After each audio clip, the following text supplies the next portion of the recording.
Fiction کے بارے میں ناقدین نے اس بات کو خصوصیت سے واضح کیا ہے کہ ان کے یہاں سادہ، سلیس، عام فہم اور کامن مین سے متعلق مباحث و موضوعات پر کافی توجہ دی گئی ہے۔ ان کو منظر نگاری، جزیات نگاری، کردار نگاری میں ملکہ حاصل ہے۔ اسی لیے پروفیسر غیاث الرحمن سید کی تحریریں اردو ادب میں ایک منفرد مقام رکھتی ہیں۔ آپ کی تحریروں کو مختلف خصوصیات کی بنا پر سراہا جاتا ہے۔ وہ پیچیدہ الفاظ اور محاورات سے گریز کرتے ہیں، ایک سادہ اور سیدھی زبان استعمال کرتے ہیں، جس سے ہر طبقے کا قاری ان کی تحریروں سے لطف اندوز ہو سکتا ہے۔ آپ کی تحریروں کے کردار اور واقعات حقیقت پسندانہ ہوتے ہیں۔ وہ سماج کے مختلف طبقات اور ان کے مسائل کو اپنی تحریروں میں پیش کرتے ہیں۔ وہ کسی بھی منظر کو اتنی خوبصورتی سے بیان کرتے ہیں کہ قاری اس منظر کو اپنی آنکھوں سے دیکھ سکتا ہے۔ وہ اپنے کرداروں کے جذبات کو اتنی شدت سے بیان کرتے ہیں کہ قاری ان کے جذبات میں شریک ہو جاتا ہے۔ وہ اپنی تحریروں میں سماج کے مختلف مسائل کو اٹھاتے ہیں۔ وہ سماج میں موجود ناانصافی، غربت اور تعصب کے خلاف آواز اٹھاتے ہیں۔ آپ کی بعض تحریریں رومانی انداز میں ہوتی ہیں۔ وہ پیار، محبت اور رشتوں کو بہت خوبصورتی سے بیان کرتے ہیں۔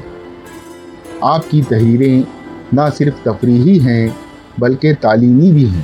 وہ قاری کو سوچنے پر مجبور کرتی ہیں اور سماجی مسائل کے بارے میں آگاہی فراہم کرتی ہیں۔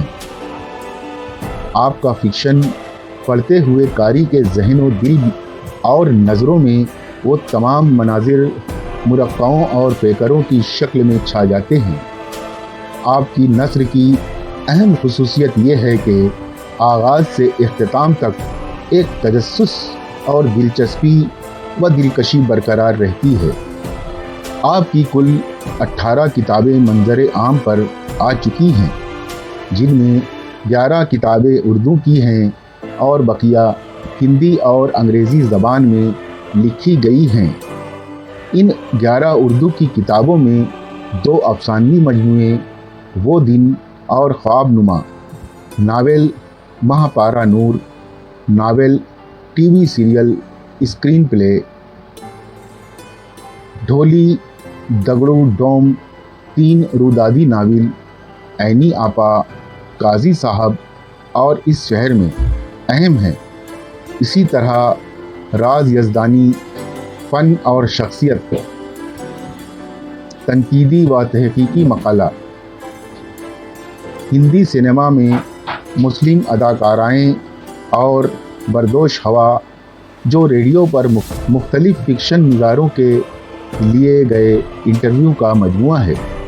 قابل ذکر ہے کہ پیاسا انکر، ہندی کہانیاں، ہالی ووڈ کی مسلم ابھینیتریاں، ہندی وغیرہ کا چرچا ادبی گلیاروں میں ہو رہا ہے۔ آپ کی کتابوں نے اردو ادب میں ایک نیا رجحان پیدا کیا اور انہیں قارئین کی جانب سے بے حد پسند کیا گیا۔ مسلم یونیورسٹی سے تعلیم مکمل کرنے کے بعد 1982 میں آپ نے UPSC سے منتخب ہو کر بحیثیت پروگرام ایگزیکٹو آل انڈیا ریڈیو میں ملازمت اختیار کی، جہاں آپ نے مختلف اسٹیشنوں پر ملازمت کی۔ آپ نے اس سفر کی شروعات پروگرام ایگزیکٹو کے طور پر آل انڈیا ریڈیو گورکھپور سے کی۔ اس کے بعد آپ مختلف صوبوں اور شہروں میں آل انڈیا ریڈیو کی خدمات انجام دینے لگے۔ آپ کو گورکھپور سے الہ آباد، لکھنؤ، بنگلور اور بھوپال ٹرانسفر کیا گیا۔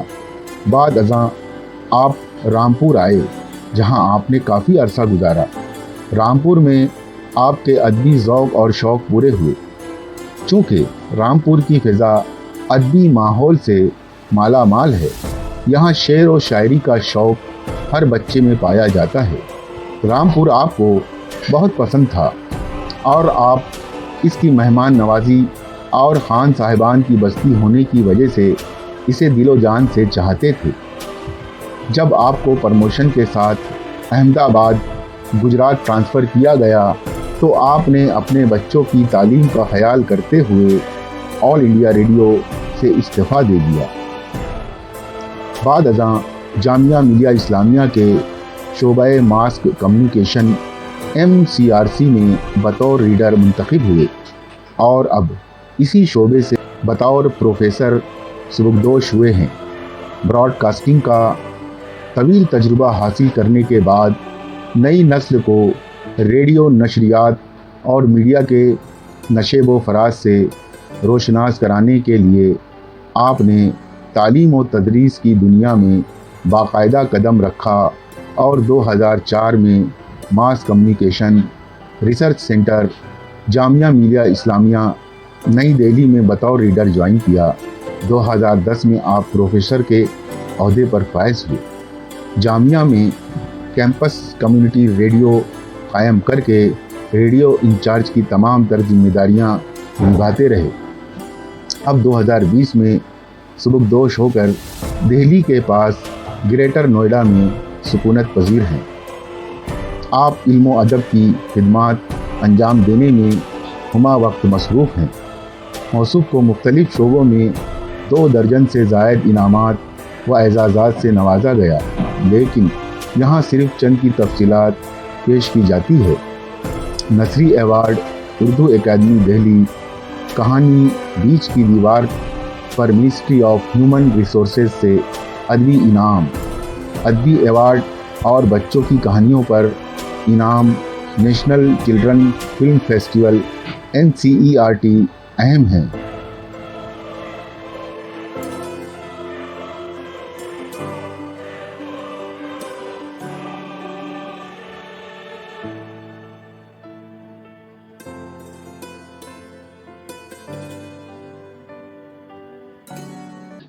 الفاظ ہند اور ماسک پتریکا مدھیہ بھارت ٹائمز کے تمام دیکھنے اور سننے والوں کو ریحان کوثر کا آداب۔ آج ہمارے ساتھ غیاث الرحمان سید صاحب موجود ہیں، جنہیں ٹیلی ویژن اور فلموں کی دنیا میں GR سید کے نام سے بھی جانا جاتا ہے۔ آج سید صاحب ہمارے ساتھ اپنے 2 افسانوں کے ساتھ یہاں پر حاضر ہوئے ہیں، اور میں ان سے درخواست کرتا ہوں کہ وہ 2 افسانے، ایک منڈے والی اور دوسرا ٹرانسفر، جو ہے وہ بیک ٹو بیک ہمارے دیکھنے اور سننے والوں کو سنائیں۔ مائک جو ہے پروفیسر غیاث الرحمان سید سر کے حوالے۔ جی شکریہ ریحان کوثر صاحب۔ بغیر کسی تمہید کے آپ نے حکم دیا ہے 2 افسانے پڑھنے کا۔ ویسے تو 2 افسانے آڈینس کے لیے زیادہ نہ ہو جائے، بہرحال میں نے چن کے 2 چھوٹے افسانے نکالے ہیں، اگرچہ میری مجبوری یہ ہے کہ میں تھوڑے طویل افسانے لکھتا ہوں، لیکن اس پروگرام کے لیے خاص طور سے میں نے چھوٹے چھوٹے 2 افسانے نکالے ہیں جو میرے یہ مجموعہ خواب روبہ اس میں شائع ہوئے ہیں۔ تو پیش خدمت ہے، پہلا افسانہ ہے منڈے والی۔ منڈے کہتے ہیں بیٹے کو پنجابی میں خاص طور سے۔ دہلی کا انٹرنیشنل ایئرپورٹ چکا چوند روشنی سے جگمگایا ہوا تھا۔ رات کے 10 بج رہے تھے جب ان کی ٹیکسی ٹرمینل 3 کے گیٹ نمبر 2 کے سامنے رکی۔ سکھویر نے اپنی بوڑھی ماں کو بہت ادب، بڑے احترام اور نہایت احتیاط کے ساتھ ٹیکسی کی پچھلی سیٹ سے اتارا اور سہارا دے کر محفوظ مقام پر لے آیا۔ سکھویر کی بیوی نصیبہ والی نے ڈرائیور کی مدد سے ڈگی سے سارا سامان اتارا اور 2 ٹرالیوں پر لاد دیا۔ پھر ڈرائیور کو کرایہ دے کر ایک ٹرالی دھکیلتی ہوئی اپنی ساس کے پاس آ گئی اور اپنے شوہر سے خفا ہو کر کہا، اے سکھویرا، اماں کو ابھی تک کھڑا ہی رکھا؟ اماں کے پیروں میں کتنا درد ہو رہا ہوگا، اماں کو پرانا گٹھیا ہے، تمہیں اتنا بھی خیال نہیں؟ اے کیا بات کرتی ہو نصیبہ والی، میں تو اماں پر جان چھڑکتا ہوں، لیکن یہاں بیٹھنے کی کوئی جگہ ہی نہیں، تم اماں کے پاس رہو، میں ان کے لیے وہیل چیئر لے کر آتا ہوں۔ سکھویر دوسرے سامان سے لدی ہوئی ٹرالی کی طرف بڑھا۔